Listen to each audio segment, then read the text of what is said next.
Hi మామ! Welcome back. Subscribe చేసుకొని notification on చేసి పెట్టుకోండి. సో, ప్రతిరోజు మన ఛానెల్‌లో షార్ట్స్ వీడియోస్‌ని అండ్ మెయిన్ వీడియోస్‌ని మిస్ అవ్వకుండా వాచ్ చేసేయండి మామ. అండ్ కంటెంట్ వచ్చేద్దాం. 'ఓం భీమ్ బుష్'. సో, ఈ మూవీ టీజర్ యెస్టర్‌డే డ్రాప్ అయింది. సో, టీజర్ ఒక ముక్కలో చెప్పాలంటే ఎలా ఉందంటే మామ, అదిరింది మామ.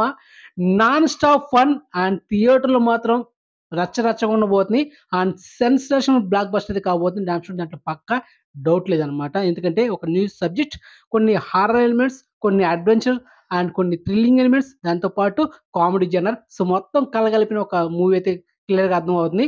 అండ్ టీజర్‌లో నాకైతే ఎక్స్‌ప్రెషన్ నచ్చింది. రాహుల్ రామకృష్ణ ఒక డైలాగ్ చెప్తాడు. "రేయ్! అదంతా పక్కన పెట్టు. నాకున్నదే ఒక చెడ్డీ. దాన్ని ఉచ్చపోసి తడిపేస్తే" అని చెప్పేసరికి ఇక్కడ శ్రీ విష్ణు ఒక డైలాగ్ చెప్తాడు, ఒక కౌంటర్. "ఓహ్! అందుకేనా నీ గుప్త నిధులు ఊగిసలాడుతున్నాయని." నిజంగా ఆ డైలాగ్ మాత్రం ఎపిక్ మామ. ఈ డైలాగ్ మీకు అర్థం కావాలంటే మినిమమ్ డిగ్రీ అయినా చదివి ఉండాలనమాట. నిజంగా హిలరీస్ ఫన్ టీజర్ అనమాట. అండ్ వీళ్ళ కాంబినేషన్‌లో ఎవరిది 'శ్రీ విష్ణు', 'రాహుల్ రామకృష్ణ' అండ్ 'ప్రియదర్శి' వీళ్ళ ముగ్గురు కాంబినేషన్ ఆల్రెడీ 'బ్రోచే వారెవరో' వచ్చింది. అది సూపర్ హిట్.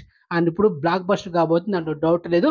సో, మొత్తానికి ఈ 'ఓం భీమ్ బుష్' నెక్స్ట్ మంత్ మార్చి 22న వరల్డ్ వైడ్ రిలీజ్ అవుతుంది. ఇక ట్రైలర్ కోసం అయితే ఎదురు చూద్దాం మామ. సో, టీజరే ఈ లెవెల్ ఉందంటే ఇంక మరి ట్రైలర్ ఏ లెవెల్ ఉండబోతుంది.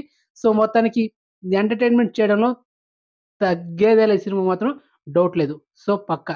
సో, మొత్తానికి ఇన్ఫర్మేషన్ మీకు నచ్చితే లైక్ చేయండి మామ. అండ్ వీడియోని షేర్ చేయండి. అండ్ నోటిఫికేషన్ ఆన్ చేసి పెట్టుకొని సబ్స్క్రైబ్ చేసుకోండి మెయిన్‌గా. Okay. So, Instagram link description ఉంటుంది. జాయిన్ అవ్వండి. సో, నెక్స్ట్ మంచి ఇన్ఫర్మేషన్‌తో మళ్ళీ ఉంటాం మామ. బాయ్.